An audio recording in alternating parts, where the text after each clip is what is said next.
De las cruzadas internacionales, yo era el director de misiones y de evangelización en la zona. Así que yo era el primero porque estaba entusiasmado, quería ver otras cosas. Y bueno, contratamos una combi y nos dirigimos acá a Neuquén. No sé dónde nos llevaron, pero nos perdimos por ahí. Cuando ingresamos al lugar, miramos lo primero que uno mira el templo. ¿Cómo es el púlpito? La verdad, era un lujo. Los bancos, el púlpito, el lugar del púlpito, era todo madera marrón, pero hermoso. Segundo lugar que uno mira, la cocina, que iba a comer, ¿o no? El primer día viernes me acuerdo que era a la canasta, cada uno llevaba lo que podía llevar para poder compartir, se puso en la mesa. Y lo primero que uno hace después de eso va a dejar el equipaje a la habitación. Las habitaciones estaban ahí mismo. Unas habitaciones muy hermosas, y compartí con el pastor Amin la habitación. Y nos fuimos al lugar que todo el mundo va, al sanitario. Cuando fuimos al sanitario, ahí donde se produce algo que yo no me esperaba en ese momento, Dios me habla. Yo intuía que Dios habla, por decir una manera, no es que Dios no me hablaba, pero esta voz fue muy diferente a las otras que yo había tenido en el encuentro con Dios. Esta fue muy, muy inhabitual y en un lugar donde es un baño. Así que le puse el lugar santísimo. Entonces Dios me dice al oído, ¿qué quieres que te dé? Yo estaba cruzando, estaba en ese momento lidiando con un montón de cosas. Imagínense que yo era tipo, por lo que te mencioné Eric, pero yo era tímido como Eric, pocas palabras, callado, perfil bajo. Es más, yo ni siquiera me animaba a levantar la cabeza, así que imagínense lo vergonzoso que era. Imagínense que acá transpiraba de acá hasta acá abajo, y le falta hasta abajo, así que me imagino que lo que habrán pasado por este púlpito, por las primeras experiencias, se mojan todos. Bien, yo estaba cruzando un tiempo especial porque ser llamado en el año 92 me llamó el Señor para ser pastor y se me estaban completando los sueños. Dios me estaba también preparando espiritualmente, mentalmente, físicamente. Entonces había cosas en mi vida que había que sacar. Entonces estaba en un tiempo de transición. Y la verdad que en ese tiempo de transición no era fácil porque el enemigo estaba duro, porque yo abandonara el seminario. Había en la iglesia las tres chicas me gustaban. Dos de ellas era cuestión de decidirme yo. Y la que me gustaba a mí era indiferente. Así que había una indiferencia ahí, pero digo yo, pucha, entonces dentro mío tenía alegría, frustración, tenía de todo un poco. Y Dios me dice, ¿qué quiere que te dé?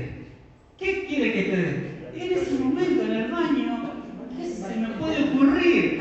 Yo dije, pruebas, no quiero que me saquen. Tenía problemas de vista, pero yo en ese momento yo veía más que ahora. Yo no tenía problemas, por decir de manera, con el tema de la vista. Así que no era mi problema.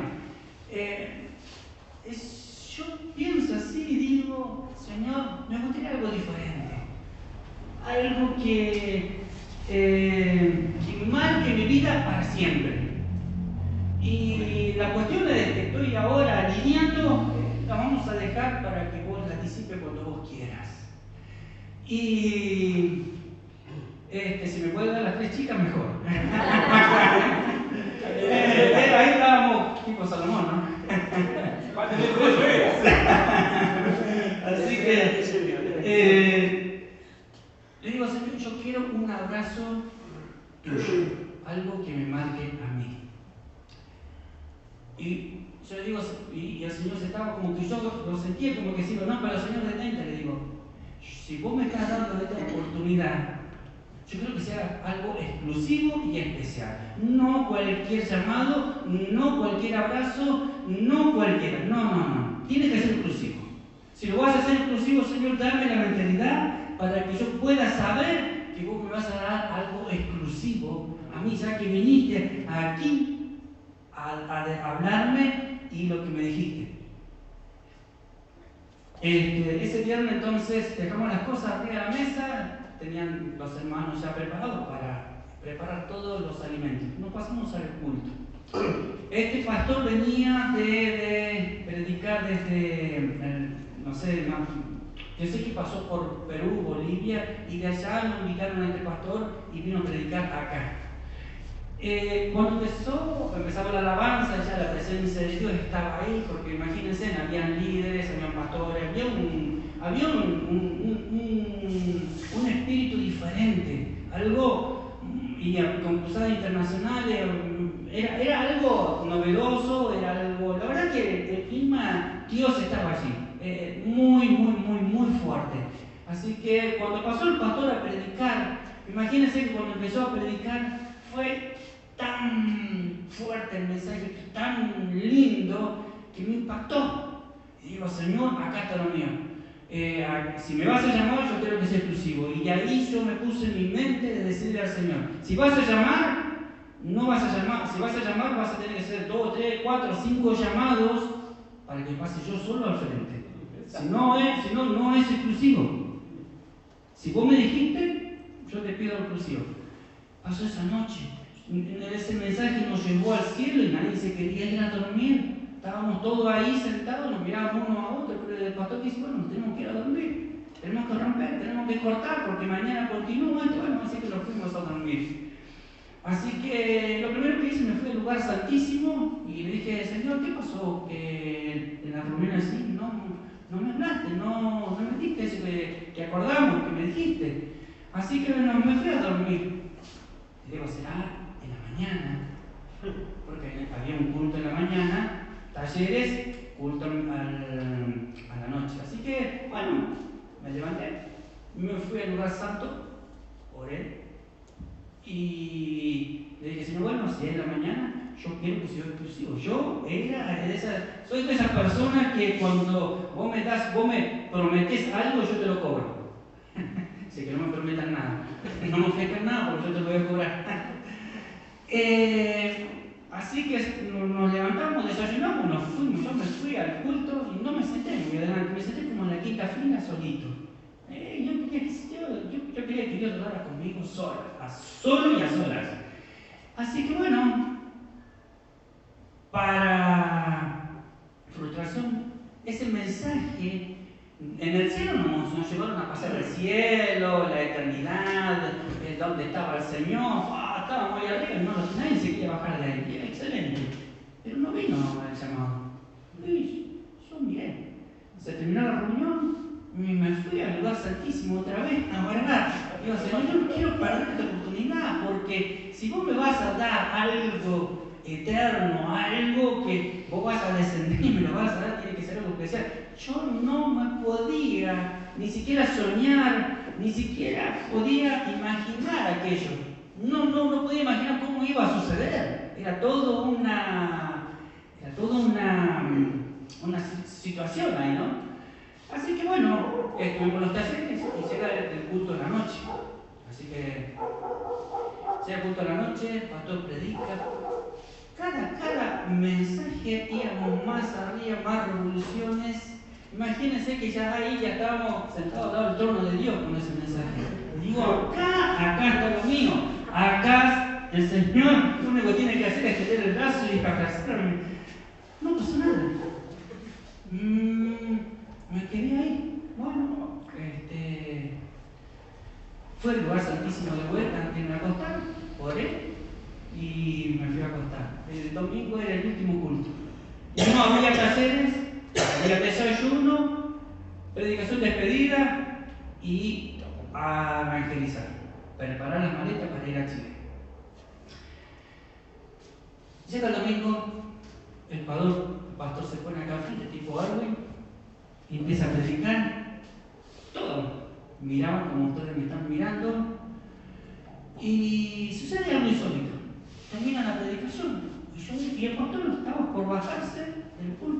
me encaro un poquito para el frente, y yo en el banco le digo al Señor, ¿qué onda, Señor?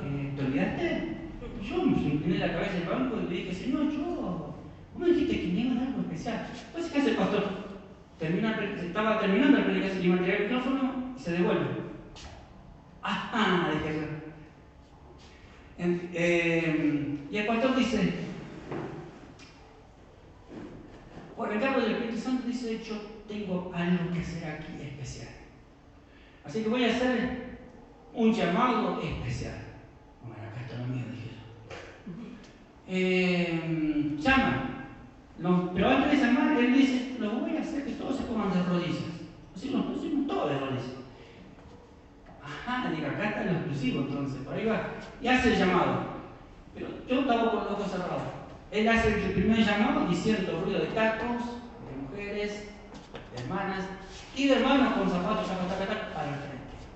Yo no me sumé porque no era algo exclusivo. No me sumé a ir al frente. Así que hizo el segundo llamado, y en el segundo llamado dice, hay uno que se me está quedando, yo iría y lo agarraría del cuello y me lo traería para acá, para el frente. Pero no lo voy a hacer porque tiene que hacerlo él solo. Y los hermanos ya me han pasado. Y yo me reí graciosamente, y el Señor estaba como que lo sentía, yo iba al lado y se rió conmigo, y me reí con el pastor que estaba enfrente, con la situación que él estaba viviendo también. Así que ministra a todas las personas. Y dice el pastor, voy a hacer un último llamado y este sí que es especial. No me acuerdo qué dijo, pero sé que dijo, es especial. Entonces, cuando él dijo, llamó, y yo sentí que no iba nadie, entonces dije, esto es para mí. Entonces yo como que me levanté, como que iba volando. El pastor estaba en el púlpito, salió corriendo, disparado ya como un cañonazo, y me agarra, me levanta en el aire y me da un abrazo, hermano. Como de media hora estuvo ahí llorando junto conmigo. Nunca había sentido eso. Nunca.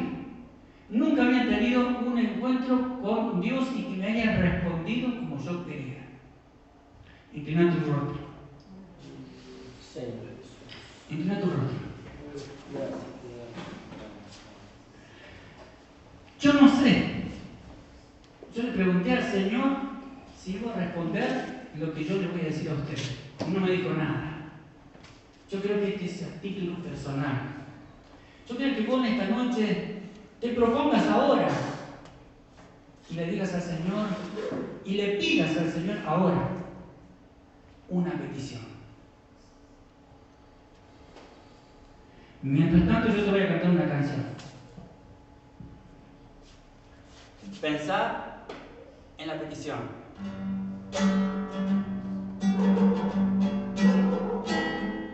Todos los ojos inclinados, las cabezas inclinadas, los ojos cerrados, buscando al Señor.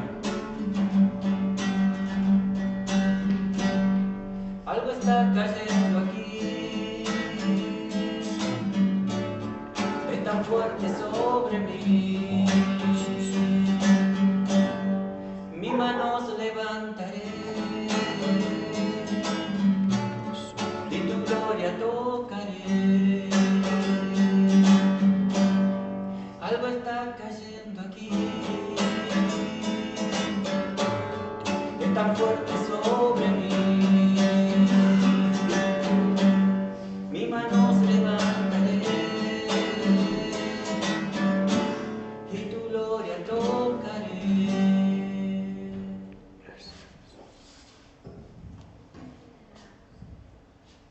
¿Se le pediste al Señor? Vamos a orar. Señor, he aquí a tu pueblo, he aquí a tus hijos. Yo no sé lo que te ha pedido, ni sé, Señor, si vos le vas a responder ahora o después. Como sea, yo sé que lo harás. Papá, bendigo esa petición. Bendigo ese tiempo que ellos van a aprovechar junto a ti, únicamente, personalmente, un encuentro contigo. Porque vos estás aquí, estás dentro de ellos, Señor, estás en el mundo entero, rodeando con tu gloria eterna. bendito sea tu nombre, Señor, que vos vas a hacer eso, papá. Que ellos decidieron. En el nombre de Jesús lo pedimos. Amén. Amén. Tenía otra canción preparada, pero la vamos a cantar juntos al término. Amén. Esta predicación que Dios me dio se encuentra, por favor, busquen Éxodo. Voy a pedir al pastor Néstor que pase, por favor.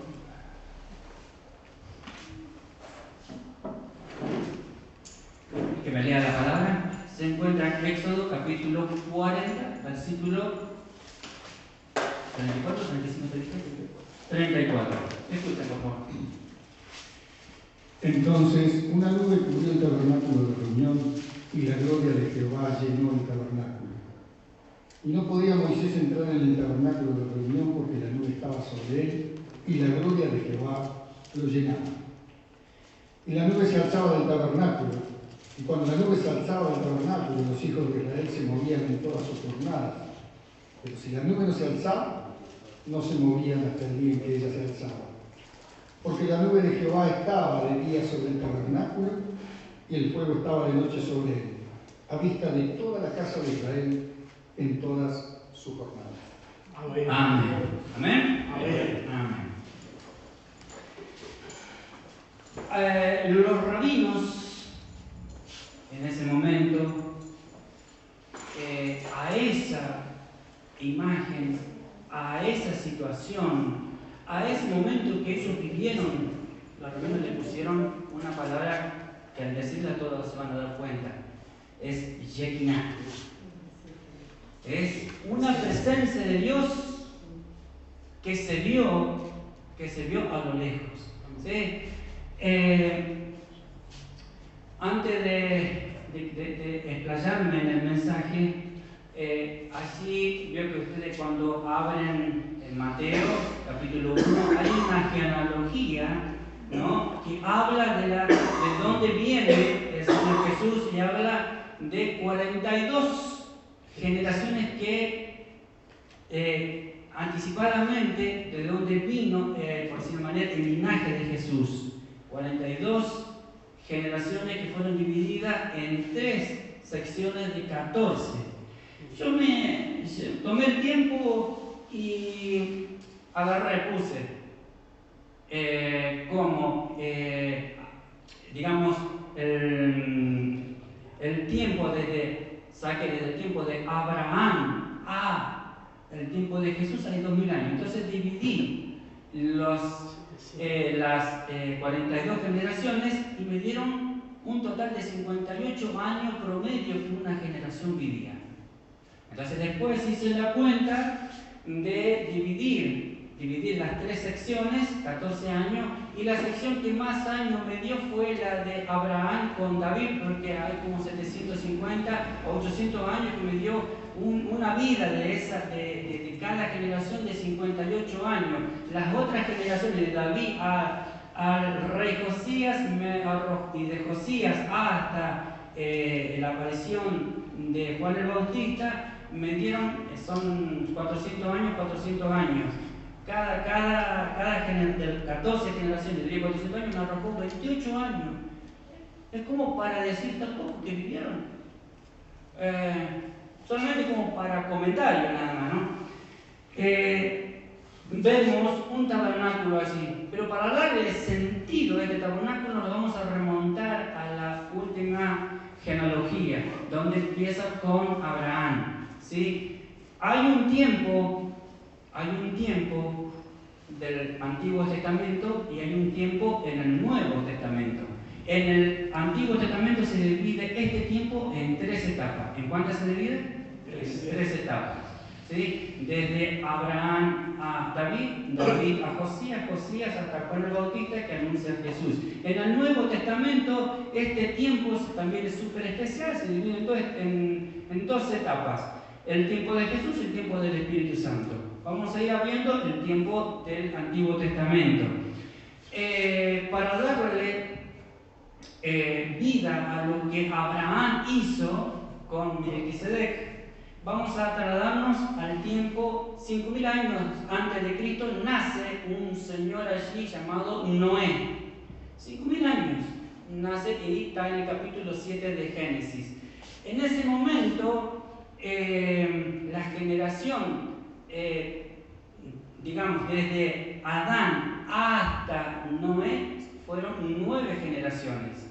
Esa generación, Noé le predicó por 120 años. 120 años le estuvo predicando que iba a venir un diluvio. En aquel momento nada, no llovía, no había ni siquiera una llovizna, no había nube, no había nada. Así que, ¿cómo vivía la gente de ese tiempo? Vivía con conciencia porque no había ley. Vivía con la dignidad y la sobriedad que tenían. Cuando la dignidad se le volaba, la conciencia se le desaparecía, la sobriedad la perdían, entonces Dios tuvo que arreglar algo allí. Entonces levantó y dice que halló gracia Noé delante de Dios. ¿Qué es la gracia que Noé expresó delante de Dios? ¿Qué vio Dios allí? Y vio que lo único que él tenía era dignidad, conciencia, sobriedad y que le tenía temor a Dios. Era lo más importante. Por eso Dios agarró y le dijo, bueno, hazte un arca y pega un palo cada día, por decir una manera. Así que él hizo como Dios le indicó. Todo el mundo veía esa arca allí, con sus bases, después con sus paredes, todo un edificio y después ya todo. Y todo el mundo decía, ¿para qué si acá nunca va a llegar el agua acá en algún momento?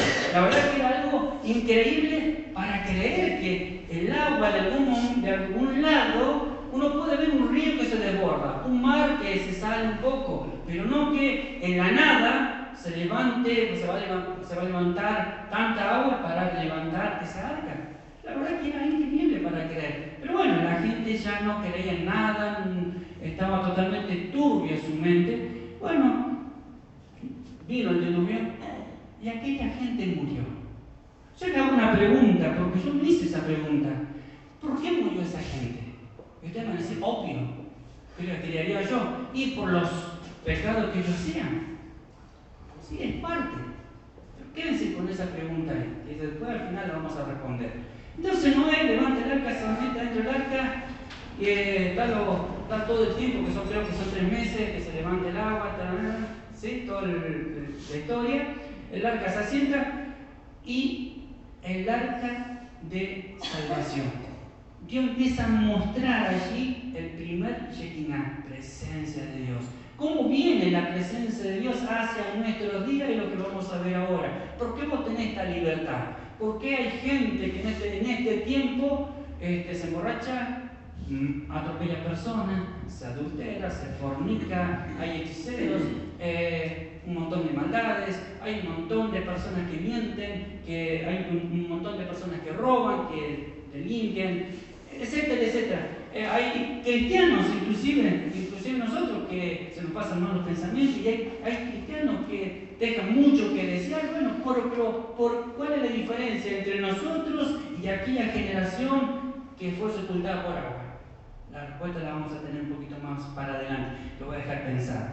Entonces Dios muestra su primera aparición allí, dándose a conocer, porque no es que Noé conociera a Dios en su totalidad, solamente se le mostró, le dijo, hazte un arca, Noé creyó y por eso fue salvo. Le dio un mandato a Adán y a Eva. El Señor le dijo, fructificad y multiplicaos y llenad la tierra. Lo mismo le dijo a Noé, fructificad, multiplicaos y llenad la tierra. ¿Qué significa fructificar?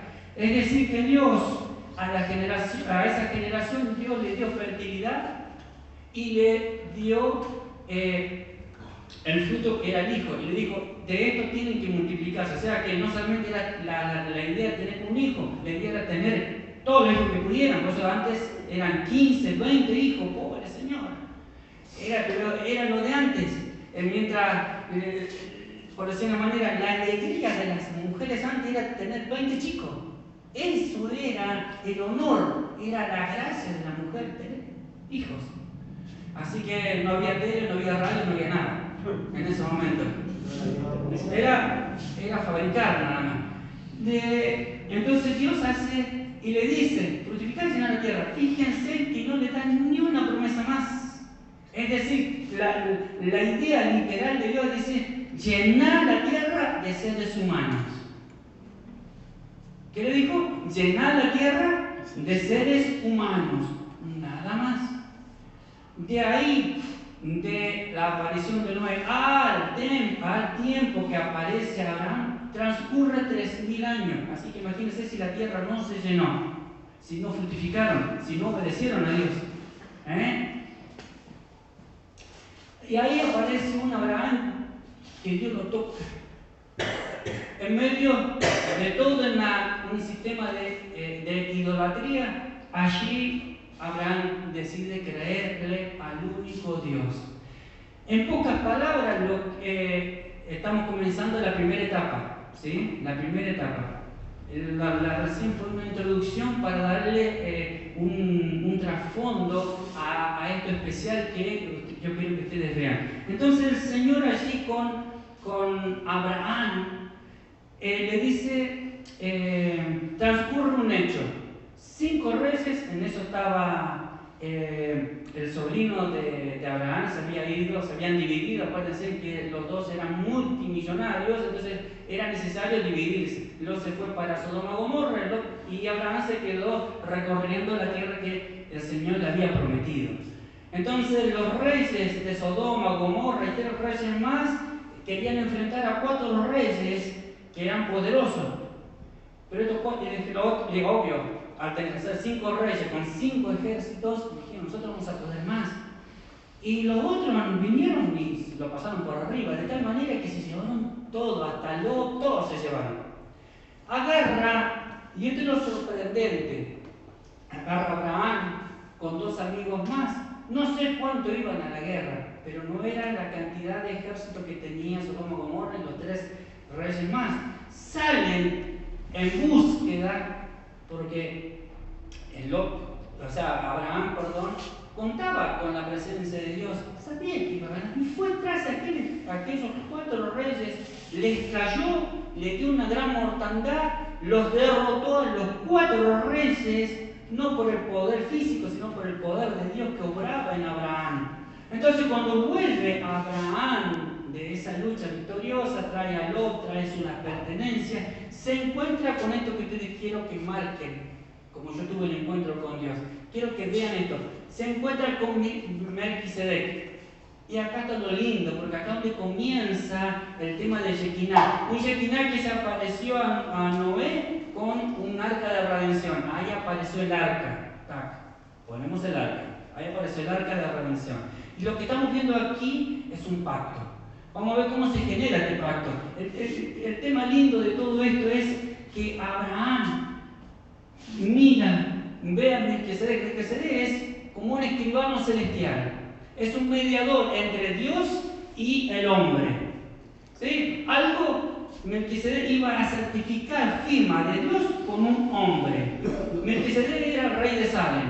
Era un mediador que no tenía ni principio ni fin. ¿Qué estaba haciendo Melquisedec allí hablando con Abraham? Dios le había preparado a Abraham, por algo de aquí donde sale el nombre del padre de la fe. Entonces, ¿qué hace Abraham cuando ve este personaje? Mira, y lo único que tiene es el botín que recibió. ¿Qué hizo del botín? De todo el botín sacó el 10% y se lo entregó porque no tenía más nada que entregarle. No sabía cómo entregarle la vida, no sabía. Le entregó lo que tenía. Melquisedec dijo, lo recibo, yo te voy a dar una bendición. En ti serán benditas todas las naciones, tanto los hebreos como los gentiles. Y firmaron así, por decir una manera, por eso les digo que Melquisedec, para que más o menos ustedes entiendan, fue el escribano celestial. Firmó. ¿Qué hizo? ¿Qué pacto firmó Dios con Abraham y Abraham con Dios? Que acercó lo divino, lo fusionó con nosotros. Ahí fue un Shekinah tremendo, porque Dios estaba iniciando en el tiempo algo que nosotros hoy estamos disfrutando. En esa etapa de 14 generaciones, 430 años posteriores, nace el Moisés, el salvador del pueblo de Israel, que tuvo 400 años cautivo con el pueblo de Egipto. Dios hace maravillas allí, las vimos por televisión en la novela, que yo también la miré, inventaron algunas escenas por allí, que algo tenían que hacer como para que funcione, ¿no? Pero la verdad que estaba muy bueno, porque vi cosas porque yo no me había imaginado, digo, la verdad que el Señor de alguna manera lo habrá hecho. Así que estuvo muy bueno. De allí nace Moisés. De este pacto viene Moisés. Abraham hizo el pacto, por eso se le llamó el padre de la fe, porque creyó en algo que no iba a ver, que no iba a disfrutar, pero que lo estaba firmando para que otro pudiera vivir. Entonces vino de parte de Dios, habló a Moisés, y Moisés en el monte Sinaí recibe la gran revelación una vez que ya saca al pueblo de la conquista al pueblo, lo saca de la cautividad, cruza el mar, los romanos se ahogan, los egipcios se ahogan y se van a adorar en el monte Sinaí. Allí Moisés entra 40 días y 40 noches con el Señor, y Moisés le dice al tipo: muéstrame la gloria. Muéstrame la gloria, muéstrame la gloria. ¿Por qué? Me voy a salir un poquito del tema y me van a hacer recordar que yo me quedé acá. ¿Por qué Moisés se aparece con Jesús y Elías hablando con Jesús? Buena pregunta, ¿no? Buena pregunta. ¿Por qué? Volvamos al monte de Sinaí. Dice que el Señor le dijo a Moisés: te mostraré mi gloria, pondré mi mano y te pondré en mi hueco de mi mano, y yo pasaré, mas tú no me verás mi rostro, solamente verás la gloria. Lo que me estaba mostrando allí y le estaba revelando no solamente cómo tenía que armar un tabernáculo, la cual era algo figurativo de lo eterno, todas las imposibilidades que tenía el hombre para acercarse al Dios eterno. Pero Dios estaba haciendo una obra para acercarse al ser humano que se había caído a causa del pecado. Entonces, no solamente Dios le revela eso, sino que le revela lo que va a venir después. Por eso que se le aparecen en el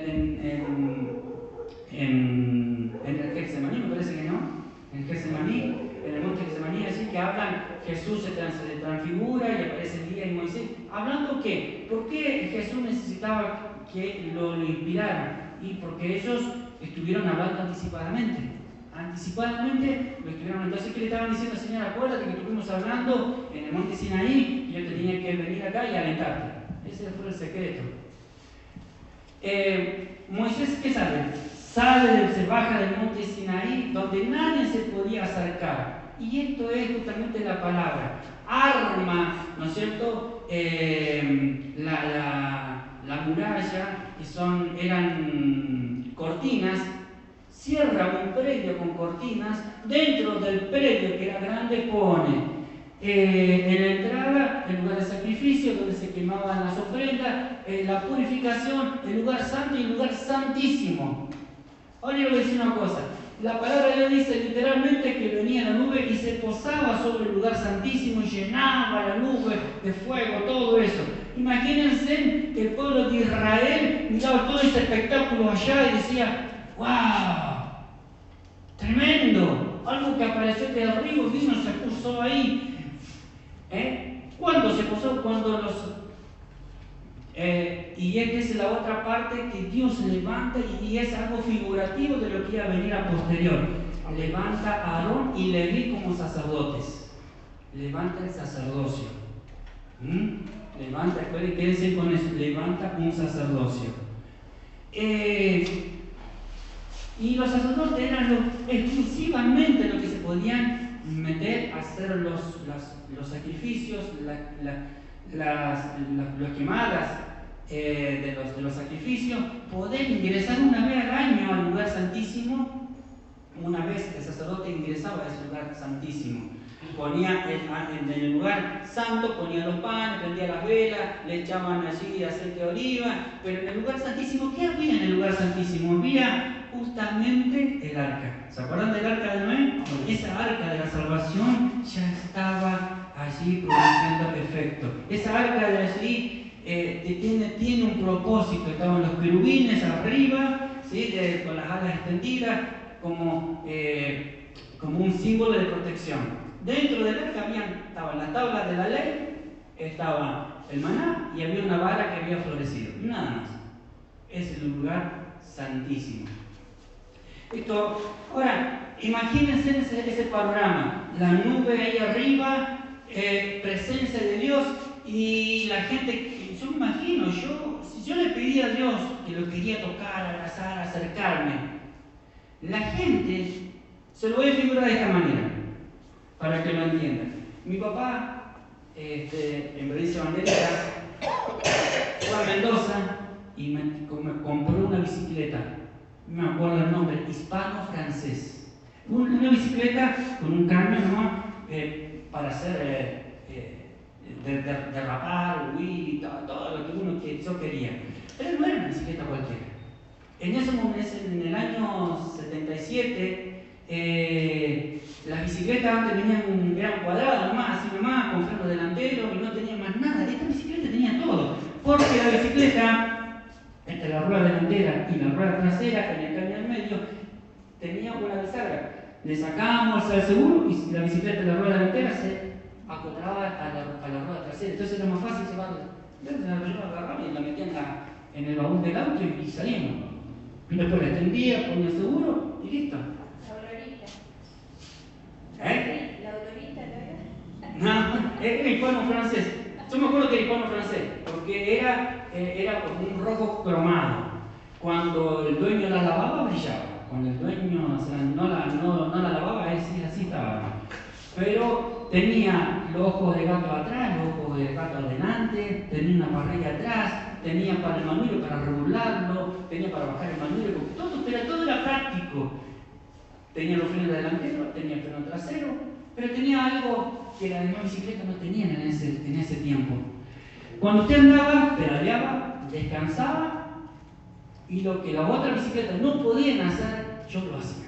Yo hacía pedal para atrás, y cuando lo hacía pedal fuerte, la rueda de atrás se clavaba. Entonces yo podía derrapar y podía hacer ruido como un auto cuando frena así rápidamente.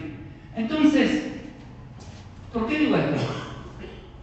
Porque esa bicicleta solamente el dueño nomás se podía subir. Usted la podía mirar de lejos, no la podía tocar. Usted ni menos subirse, porque si no usted iba a ver mis 5 deditos marcaditos en su cara.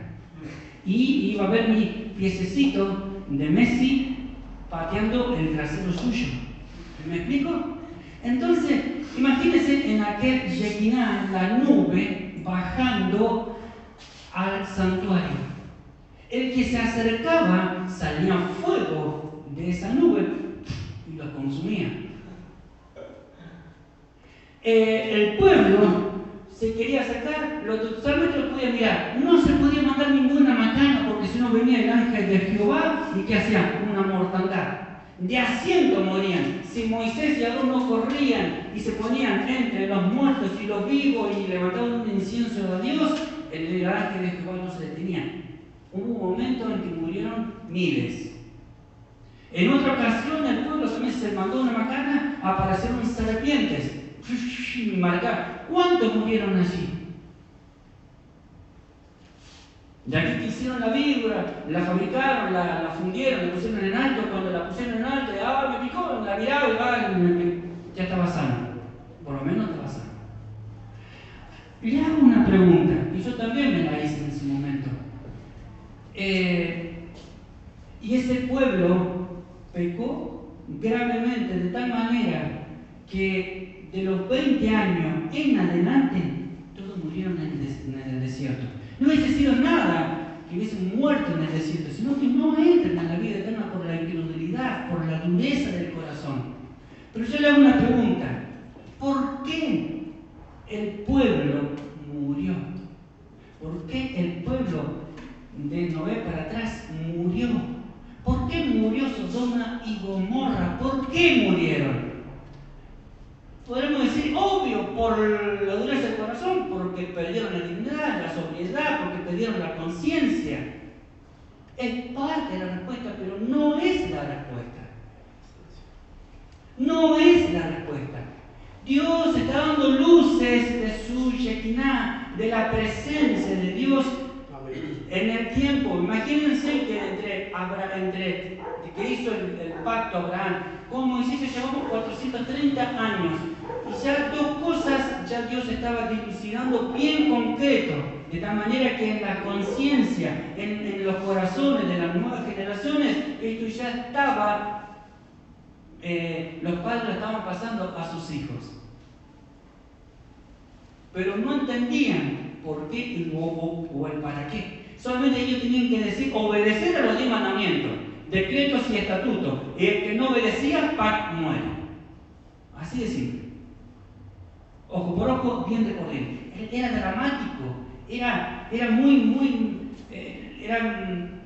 eran tiempos difíciles.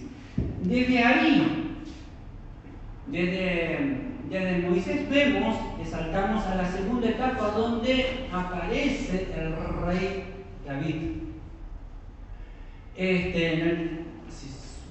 El pueblo de Israel, el último pecado que comete más grave es desechar el reinado de Dios para tener un rey como las demás naciones, es decir, tener un rey humano que yo pueda ver, que yo pueda tocar, que pudiera hablar con él, que pueda discutir, que pueda salir a mis batallas, que lo pueda ver. Acá está el rey Erwin y Salma, vamos a salir todos a evangelizar. Y sonó el rey y se jodió toda la iglesia. Entonces, Dios levanta a un rey conforme al corazón de Dios. ¿Cómo levanta? Un hombre conforme a su corazón. Al corazón. Así marca en esta segunda etapa, la primera etapa ya fue, ahora empezamos la segunda etapa de la segunda genealogía de Jesús. De aquí, ¿qué marca Dios? Un reinado, un rey. Un reinado y un rey, con un corazón de Dios. Está marcando otra característica de cómo se venía desarrollando el Shekinah, la presencia de Dios, la fusión entre el cielo y la tierra. Todavía no se llevaba a cabo, todavía, como veremos, todavía estaba ahí latente, pero Dios tiene sus tiempos. Entonces, pasa el rey David, muestra que desde allí sale de allí va a nacer el rey, que sale Jesús. ¿Pero por qué? Porque Dios está mostrando algo. En David se iba a presentar un rey con un reinado. ¿Sí? Un reino con un rey. Pasamos a su hijo, y su hijo no tenía el corazón de Dios, pero estaba mostrando una característica de la parte de Dios, la sabiduría, la inteligencia del gran rey de reyes y señor de señores, visto en un hombre que se le aparece en un sueño y le dice, ¿qué quieres que te dé? Y Señor, el pueblo es tan numeroso, son millones de millones de millones, yo no sé cómo atenderlo, ni sé cómo comenzar, soy joven, Señor, la verdad que ni idea tengo cómo hablarle, porque he visto que mi padre lidiaba con un montón de cosas. Yo te pido sabiduría, Señor. Y se le presentó un problema allí a Salomón. Dos prostitutas tuvieron cada una un hijo, una se duerme, las dos se durmieron en la misma casa, en diferente cama, pero una sin querer lo aplasta al niño, se ahoga, se muere en el transcurso de la noche, mientras la otra duerme, le cambia el niño y a la mañana se descubre la mentira. Este hecho va al rey Salomón y el Salomón, ¿qué dice? Ambas mujeres discrepan diciendo, este es mi hijo, no es el de ella. La otra decía, este es mi hijo, el de ella murió. Entonces el rey Salomón, ¿cómo el pueblo, cómo comienza su sabiduría? Al toque. Dios le había respondido. Se le ocurre una idea, se viene una idea a Salomón allí que dice, bueno, soldado, ¿usted cómo se llama? Eric. Bueno, venga para acá. Saque su espada. Divida el niño en dos.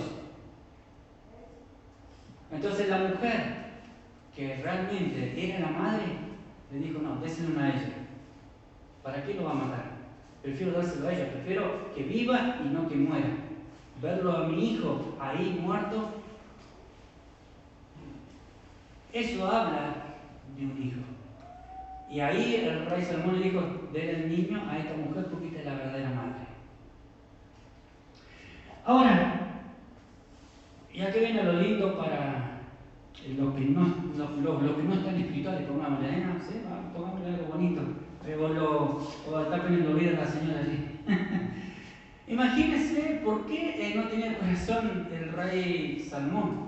Fue tanta la gloria que el Señor le dio que tuvo 600 reinas, 400 concubinas. Imagínense que meter todas esas mujeres aquí, más con las doncellas, ¿a dónde lo metemos? Tenemos que rucaché ahí para que David se junte con todas las mujeres. Es una locura. Y por reina tendría que tener por menos mínimo 3 doncellas. Así que imagínense que había como 8.000 mujeres dentro de cada vez que iba a ver sus mujeres. ¿Cuántas suegras? Así que el corazón de Salomón se llenó de vanidad. Obvio, porque las mujeres, ¿qué le pedían? Yo amo a este Dios, porque este Dios de Egipto, no me acuerdo los nombres, pero mi Dios de allá también, mi Dios de acá, entonces se desvaneció. Pero lo que quiero rescatar es esto: un rey, sabiduría. El pueblo de Israel se degradó a causa de esto, se degradó, el reino se dividió en dos, el pueblo de Israel se fue para un lado y el Judá con la media tribu de Manasés, no me acuerdo, se fueron para otro lado y se llamó Jerusalén y lo otro Israel. Y empezó el periodo de los reyes. ¿Qué empezó? El periodo de los reyes. Entonces había un rey de Judá y un rey de Israel. De pronto eran amigos, comamos un asado juntos. ¿Qué le parece, pastor? Claro, comamos un asado juntos. Y de pronto nos desconocíamos, nos peleamos. Y nos agarramos ahí con la espada. Siempre uno moría. Y esto fue así por tiempo. Fue tanta la bronca entre hermanos que se mataban cuando se les daba la gana. Y bajaban y ascendían reyes. Dentro de la ascendencia de los reyes, la asunción de reyes y descendencia de reyes, nace allí un hombre que me llama la atención porque me rompe la cabeza, porque nace a destiempo, rompe todos los esquemas de la historia, y con esta frase todos lo van a conocer, que es una frase célebre que dice: en cuya presencia estoy. En cuya presencia estoy. Estoy hablando del profeta Elías. Nace en un tiempo allí y dice: en cuya presencia. Dice una palabra antes, pero no, en este momento no me sale, pero me acuerdo que dice: en cuya presencia estoy. ¿Cuántos años nació? Porque esto es lindo también saberlo. ¿Cuántos años nació antes de Jesucristo? 900 años. 900 años nace Elías. Marca una tendencia, porque Elías, la característica de Elías me llena de gozo, porque no solamente conocía a Dios, vivía con Dios. No solamente conocía a Dios, sino que conocía a los reyes, a todos los que estaban con el rey. Sabía lo que hablaban en la intimidad, al igual que al pueblo, sabía lo que hablaban en su casa, en la intimidad, todas las falsedades, tanto las verdades como las mentiras. El profeta Elías sabía quién iba a venir a consultarle a él, sabía qué persona, con qué clase de problemas, sabía todo. Sabía todo. ¿Por qué? Y es el tiempo de los profetas. Entonces los profetas, el profeta Elías como que da, ¿no?, la bienvenida a todos los profetas, por decir una manera, y que le empiecen a profetizar a los reyes para que dejen de pecar y conducir al pueblo hacia el Shekinah. Pero los reyes, Dios no quiso saber nada con Dios. Entonces, desde el tiempo, desde Salomón hasta el rey Josías, imagínense que la palabra de Dios se perdió. El templo de Dios fue abandonado, nadie más fue a ver el templo al Dios Altísimo, al Dios vivo. Se perdió la palabra, se perdió. De tal manera que el matrimonio, si tenía problemas, el pueblo de Israel había edificado templos para el Baal y para el Moloch. Entonces, cuando se le chicoteaba la cabeza, perdón la expresión, no encuentro otra, se le aflojaba la tuerca al hombre o a la mujer, decían: voy al templo, voy a hacer un sacrificio a Baal. Entonces estaban las sacerdotisas y estaban los sacerdotes. Entonces las mujeres venían para el lado de los sacerdotes y los hombres venían para el lado de las sacerdotisas. En conclusión, iban al lugar de los prostitutos y al lugar de las prostitutas. En conclusión, era eso. ¿Qué iban a ofrecer? Un sacrificio a Baal. Entonces el pueblo de Israel era tremendo su pecado, era tremendo. Porque no le iba bien en la familia, ¿cómo iban para allá? Total, era fácil el asunto. Y cuando le iba mal en las cosechas, porque no llovía, porque la semilla no germinaba, no crecían las plantaciones, o no se multiplicaban, o las cosechas eran escasas, entonces iban y ven, hijo mío, lo ponían en la estatua de Moloch, lo ponían en un palo, lo ataban, le ponían leña y lo ponían fuego.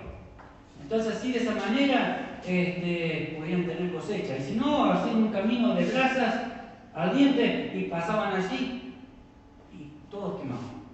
Entonces el pecado era tremendo.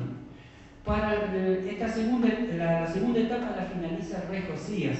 El rey Josías, lo primero, cuando era muy joven, cuando ascendió a ser rey. Y viene una parte ahí del Shekinah, viene una parte de Dios allí y que hace que Josías sea un rey muy distinto a los demás reyes, inclusive más distintos a los reyes de Salomón como David. Porque lo que había en Josías era pragmático y literal, agradar a Dios. De pronto, él sentado un día en su trono, tiene que hacerse la idea en la imaginación, sentado en su trono con sus vestidos allí, su corona colocada, la persona al frente, sirviendo, etcétera, etcétera, etcétera, le pregunta: tráigame un sacerdote. Bien, acá está el sacerdote, señor rey. Sí, muy bien. ¿Qué es ese edificio que está ahí al lado abandonado? ¿Qué es eso que hay ahí? Y el sacerdote dice: sí, lo que pasa es que nosotros antiguamente servíamos a un Dios que se llamaba Yo Soy, el gran Yo Soy, y lo adoramos. Ahora nosotros no estamos usando el templo porque se cayó, se le rompió aquella pared, el techo se cayó acá, las ventanas se cayeron, se pudrieron, se llenó de yuyo, de pasto, porque el pueblo no viene a ofrendar, no viene ya directamente para acá, porque el pueblo va para aquellos lados y le explica. Entonces Josías dice, se levanta y da la orden: vayan y limpien ese templo porque yo creo en Dios. Empezaron a limpiar el templo.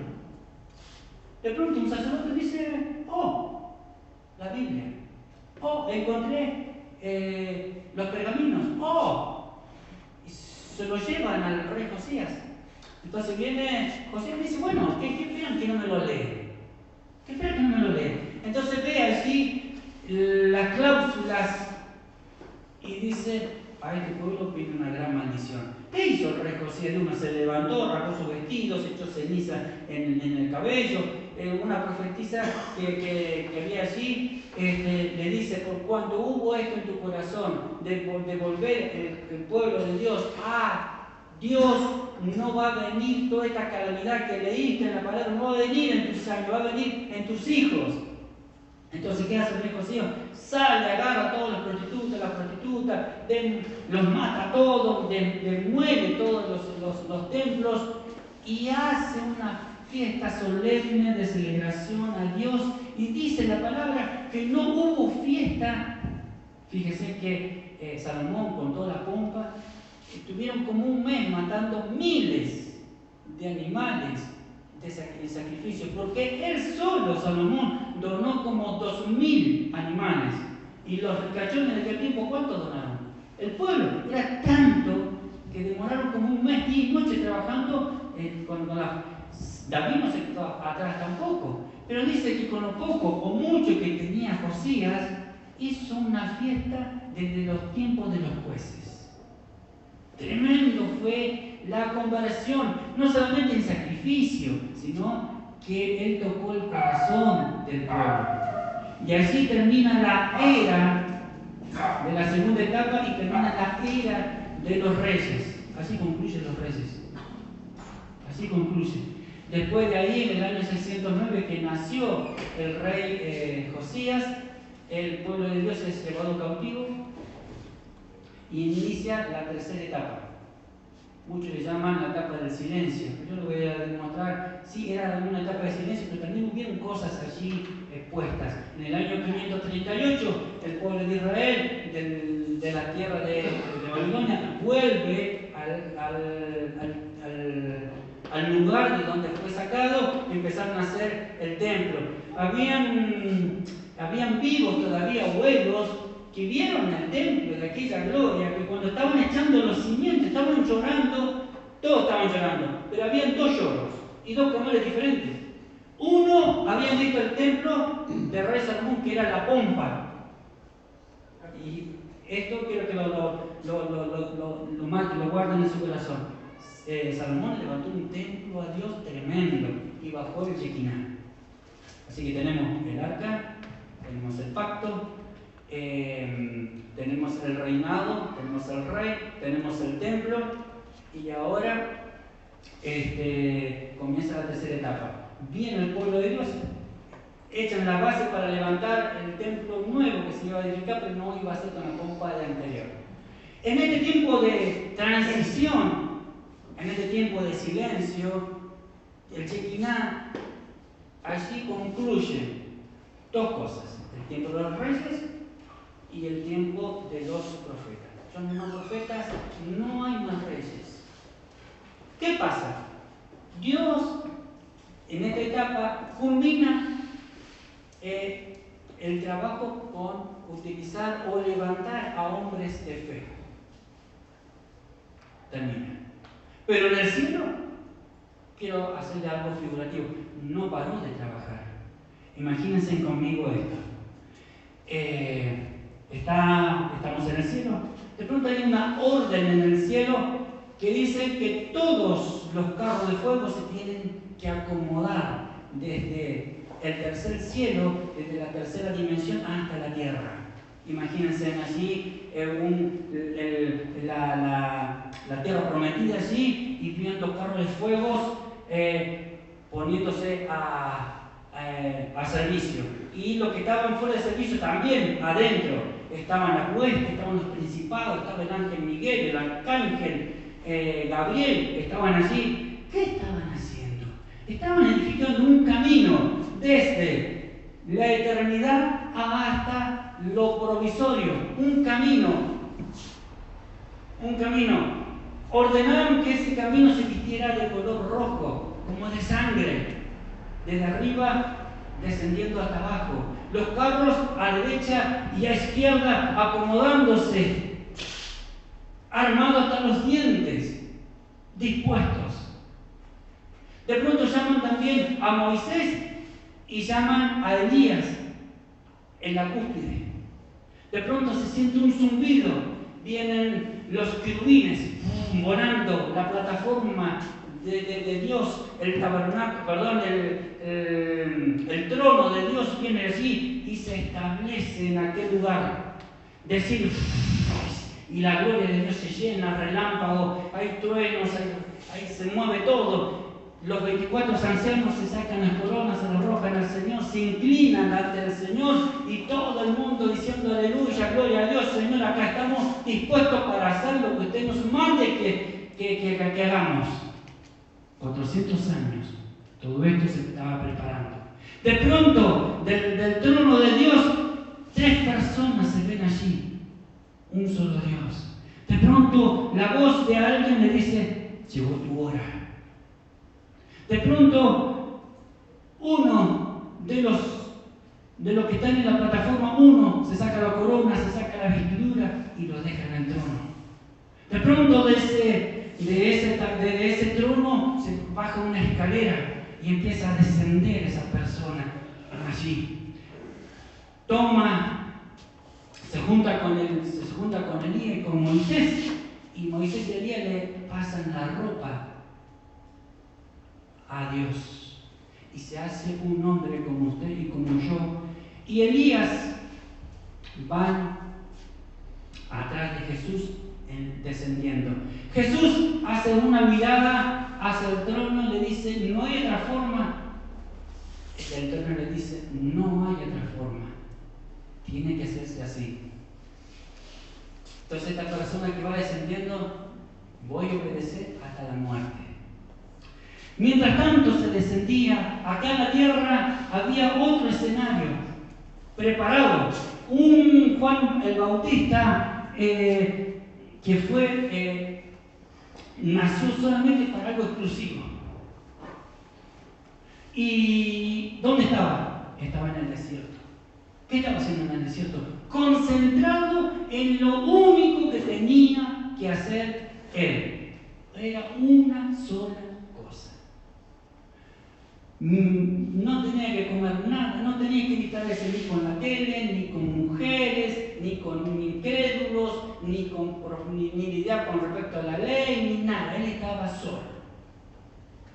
Cuando se le da la orden de que tiene que anunciar lo que Dios le había dicho, sale del desierto con un manto de camello, un cinturón ceñido a la cintura, sale, se mete al río y se hace evidente la profecía de Isaías, dice, voz de que clama en el desierto. Juan, cuando habla con voz en cuello y dice a todas las personas que se habían acercado allí, dice, manga de víboras. ¿Quién le dijo a ustedes que se tienen que acercar y bautizarse de esta manera? Como aludiendo al pecado de Adán. En ese entonces le dice Juan a toda la multitud, preparen sus vidas. ¿Por qué era un desierto? 400 años, no es que el cielo haya estado muy en silencio, que digamos. Los sacerdotes, los sumos sacerdotes, se apoderaron tanto de la palabra que eran los dioses, eran los exclusivos. Entonces, para el pueblo, ¿quién era Dios? Los sumos sacerdotes. ¿Qué ley se cumplía? Lo que decían los sumos sacerdotes. Entonces no había presencia de Dios en nada, ni en nadie. Entonces cuando el panorama que se le presentó a Juan el Bautista era que nadie creía. Nadie. Por eso cuando él hablaba, es como que le hablaba al viento, al cardo. Y le dice, he aquí viene uno que no soy digno ni de desatar la correa de sus zapatos. Es decir, no estoy en el lugar, no soy yo el Dios, no soy yo el que va a hacer esto. El tema, porque le hacían preguntas. Entonces dice, viene el Cordero de Dios que quita el pecado del mundo. En la escena del cielo desciende ya el Señor, se aparece con Juan allí. ¿Qué hace Juan el Bautista? Le dice a toda la gente, he aquí el Cordero de Dios que quita el pecado del mundo. ¿Y saben qué respondió la gente? Lo mismo que nosotros. Anda, Gabriel, anda para atrás. Yo se lo voy a figurar de esta manera. Póngase de pie, por favor.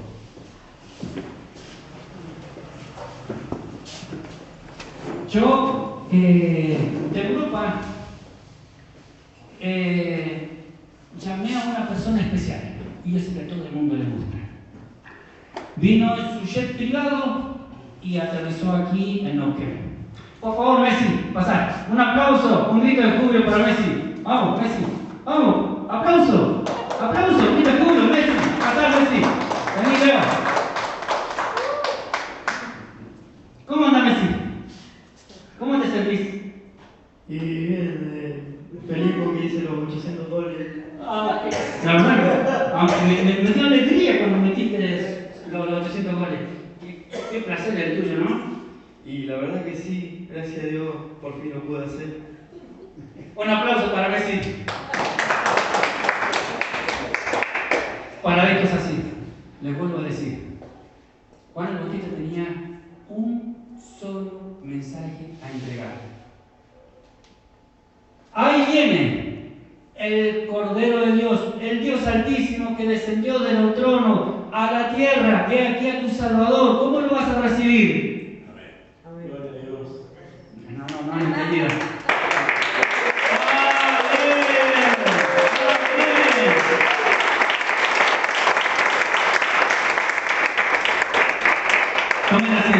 Tomen asiento, que todavía no termina.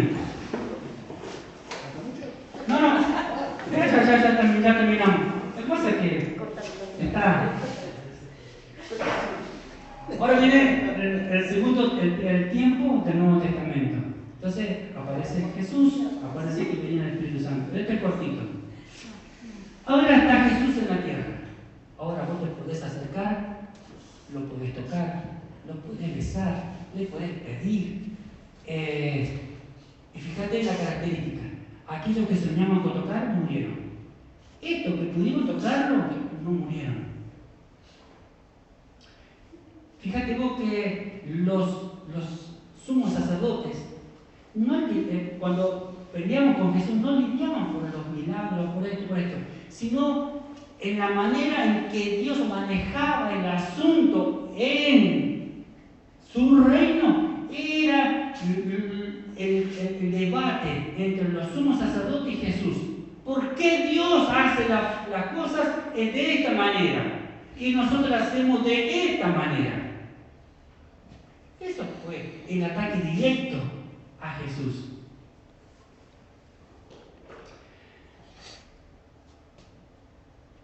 Jesús va a la cruz y muere por los pecados.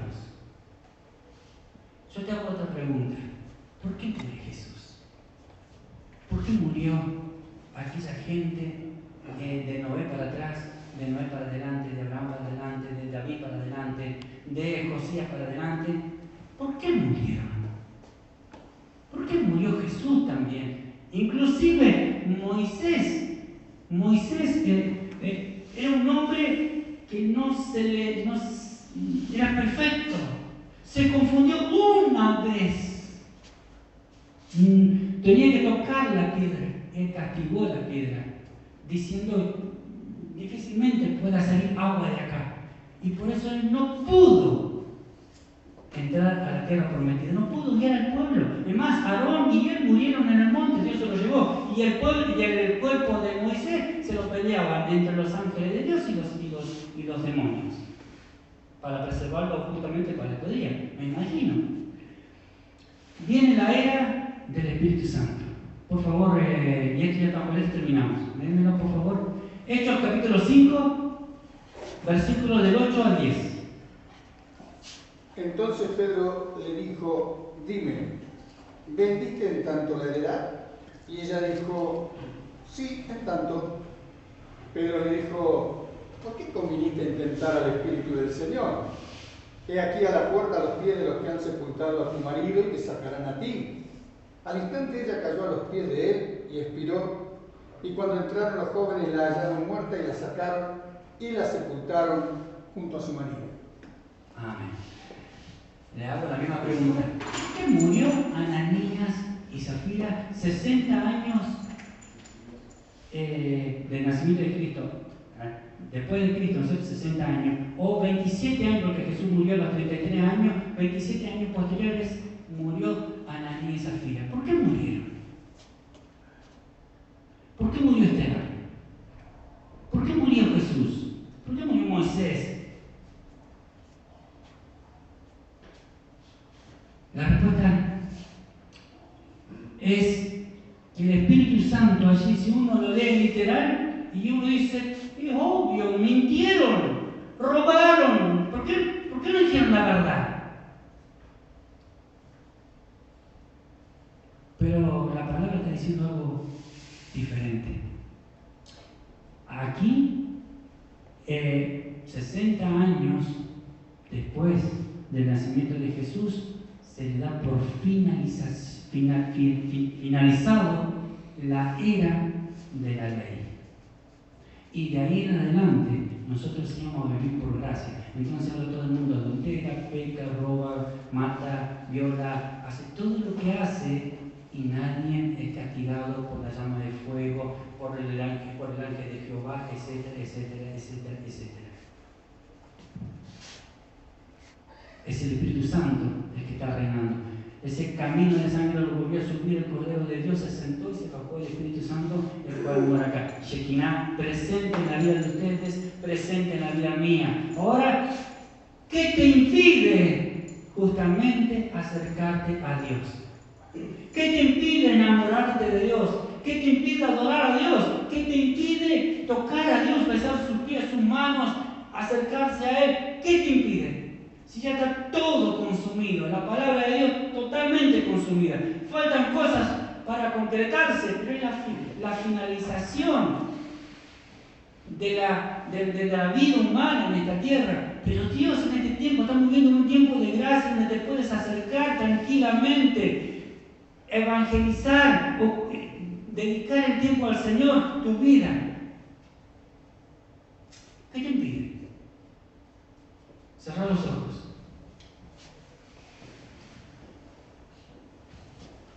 ¿Qué pretexto le podemos poner ahora? Ya no estamos muriendo como antes. Ya el ángel de Jehová está, pero no está para matar. Estamos en un tiempo de gracia, en un tiempo de libertad, en un tiempo de libre albedrío, de hacer lo bueno o no, de rechazar la redención o no rechazarla. El arca que vieron los antepasados hecho carne se vio en Jesús. Era Dios. Y ahora tenés a Dios en todo lugar, buscándolo en todo lugar. Puedes entrar al lugar santísimo, puedes entrar al lugar santo, al lugar santísimo, ir al trono de la gracia, bajarte, ir las veces que tú quieras.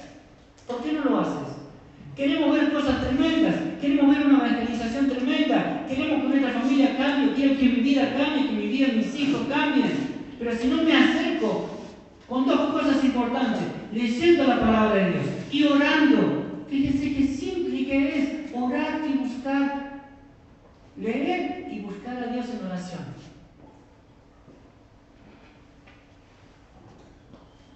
Si tenés una necesidad de Dios, Él está aquí para oírte. Puedes pasar acá al frente. ¿Y para qué vas a pasar al frente?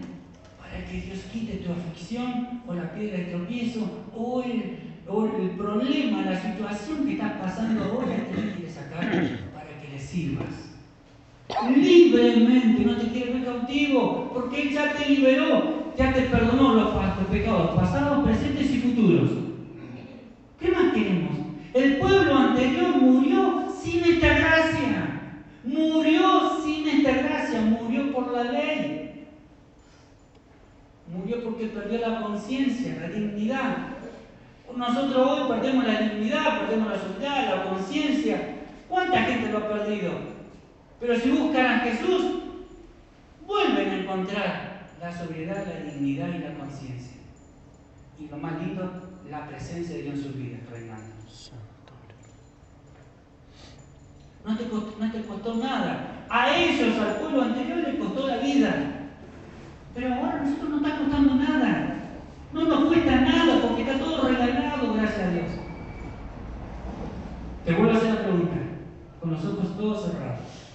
Si algo tenés, pasa al frente, Dios te quiere liberar. Si la petición que le has pedido al Señor es posible y crees por fe, pasa acá al frente.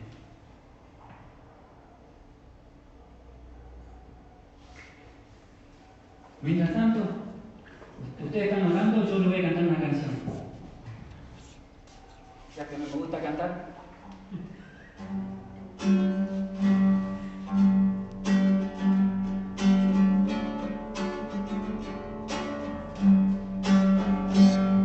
Tu nombre levantaré, me deleito en tu presencia. No, perdón. Tu nombre levantaré,